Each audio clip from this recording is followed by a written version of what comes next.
Welcome to the Sophia Chang Show.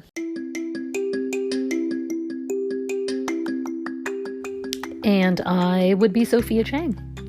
In episode 24, I mentioned how there are over 700,000 podcasts, and I listen to, none of them. And the reason for that is because I hate your voice. That's the truth. I can't listen to your podcast because I hate your voice. And when I say voice, I'm not talking only about the sounds that are coming out of your mouth. I'm describing the entire oral experience because, let's get real here. Podcasting is an audio medium. You have only one job as a podcaster. You have to not sound annoying. So I'm going to go over 5 things that you can do to stop sounding so annoying. And I'm going to start from the most personal and somatic and move to the most technical and external. Number 1 thing that I cannot stand is high-pitched voices. I can't stand it. This is why I don't listen to anime, because I really can't tolerate the I don't want to hear pedophilic porno sounds. And the people who like it, I really think there's something really wrong with you. I would stay away from the boys who like anime. I mean, they're going to want you to, make those weird sounds, and I can't. I'm not for it. I'm not down for it. Now, I don't like high-pitched voices, whether they're on females or males. There have been a lot of studies that have shown that I'm not alone in this. Not only does nobody want to hear screechy voice, we don't want that Minnie Mouse sound. It hurts your ears. I actually have high-pitched sensitivity, so physically it is excruciatingly painful.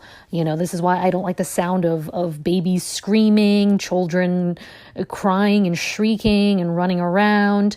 But when it comes to adults, studies have found that a high-pitched voice is deemed to be less authoritative or knowledgeable. And I agree. When I hear somebody talking like this, I think you sound like a goddamn idiot. I don't want to hear what you have to say. I want to send you to voice classes. You know how there's a saying that, wow, he sure has a face for radio, which means he's fugly, okay? He's too fugly for camera. Let's stick him behind a microphone where no one has to see his ogre Shrek face. I feel like we should have the same thing for podcasts. And boy, she's got a voice for Instagram, for silent movies. Now, there are absolutely ways to adjust the tone, timbre, and pitch of your voice. After all, if we couldn't adjust that, then we wouldn't have something called a singing. So if you don't want to, or you're unable to, and this does not prove a barrier of entry to you, and you want to stick your annoying squeaky voice onto a podcast, by all means, this is America, damn it. So go for it. And all those anime-loving boys who live on their mother's basement couches, they're going to love you. You guys are a perfect match. So go for it. I will not be listening to you. And the people who also have sensitive ears won't as well. Now let's move on to the second annoying thing. Now we're getting a little bit more and more controllable. So number 2 is what was originally called the Valley Girl accent. And now it seems to just be the generic millennial accent. Can someone please explain to me why millennials enjoy sounding so vacuous? I don't understand it. I don't know why you want to sound like you're on a surfboard all day long. And maybe it's because you do live on your mother's couch and you can't get a goddamn job and, pay your own bills the way we all did, the way I did, since I was 17 years old. Moving on, you already know that this podcast is not a safe space for millennials. So millennials, please exit en masse at this point. But I digress. The Valley Girl accent has never been fun to listen to. And if you already have a high squeaky voice that doesn't command respect and authority, I'm not sure why you would increase that by sounding like an idiot. So this is the very American syntactical quirk, let's call it, where every single sentence ends in a question mark.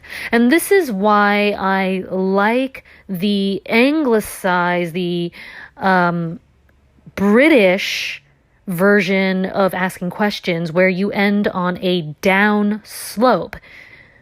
Okay, so it would be, do you enjoy high-pitched voices? That's how you would ask a question.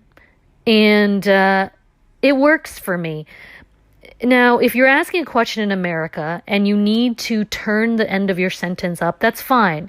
Can I ask a question? Yes, you may. Can I use this whenever I speak? Like if I just want to tell you my name, like I'm not totally sure what my name is? This makes me want to shoot you in the face, and I'm actually anti-gun. So,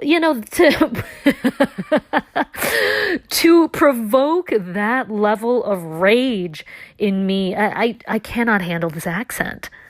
Number 3 is something that you can stop instantly to make your podcast more listenable, and that's the loud/constant laughing. There's nothing that tips me off more to an unlistenable podcast than one whose description reads, "It's just two friends." It's like, nope. Just two friends means I'm going to have to sit there listening to two drunk and or stoned people giggling to their inside jokes that are not funny to anybody else. Nobody wants to sit there listening to you guffawing endlessly over things that they don't understand. Who is this podcast for? Sure, you can say, oh, this is for me. I'm doing this for... Well, then you know what? Then just record yourself on your iPhone voice memo and don't put it out there so that we have to tolerate this. There's enough crap floating around and we don't want to have to sift through the detritus of your empty brain. Stop the laughing. If you want to, occasionally give a chuckle here and there, that's fine.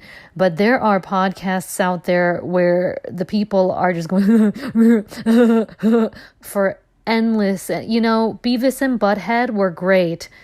You are no Mike Judge. Moving on to number 4, sounding like you're reading. Now, some shows are scripted, and that's fine. I've certainly jotted down notes to help me remember things.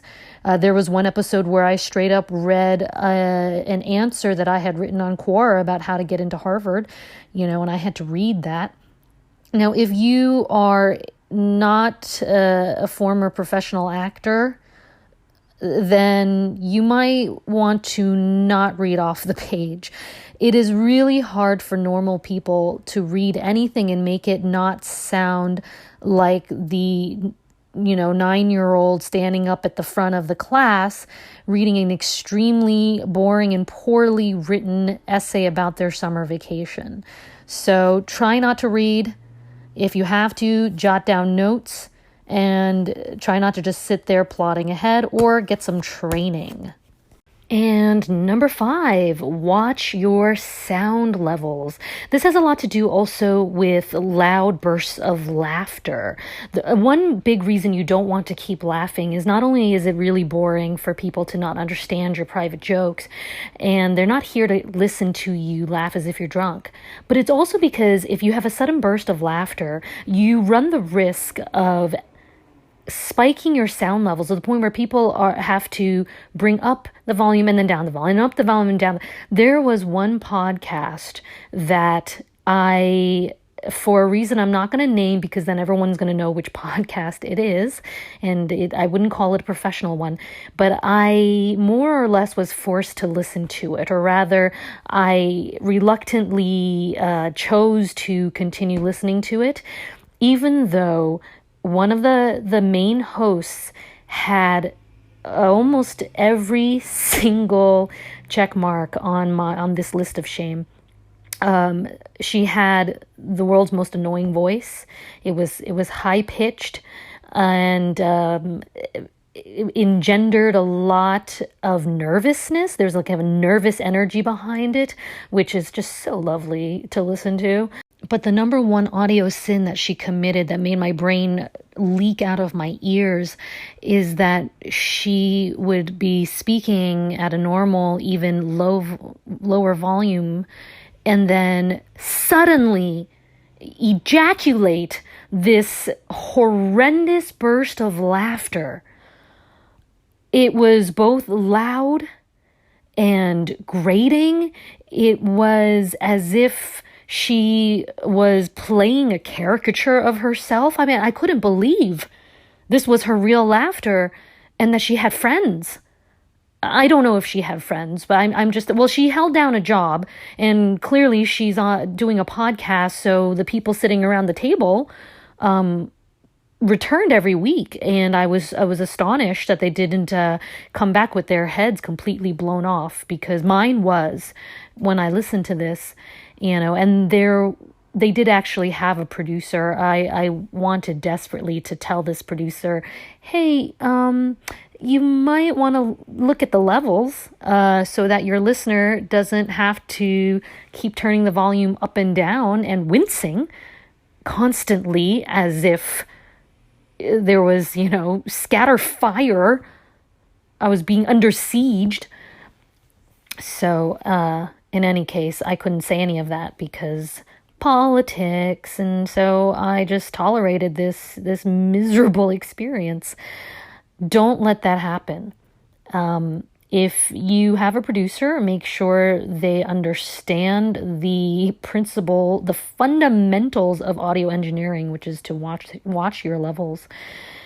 If you don't have one and you're self-producing, and you have equipment like Audacity, you can actually lop off the crests and the valleys.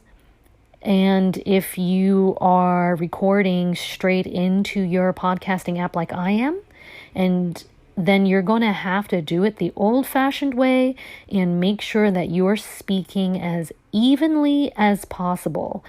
This requires the least amount of technical know-how, but the highest amount of being able to modulate the volume of your voice. So if you can't do that, then, you might want to get yourself some training. Yes, there is vocal training.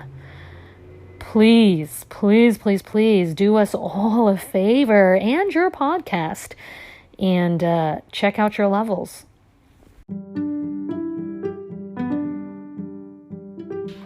Thanks so much for listening to the Sophia Chang Show. If you liked what you heard, subscribe, rate 5 stars, and better yet, write a review about what you liked. And feel free to submit any questions that you have that you want answered on air. I really appreciate you listening.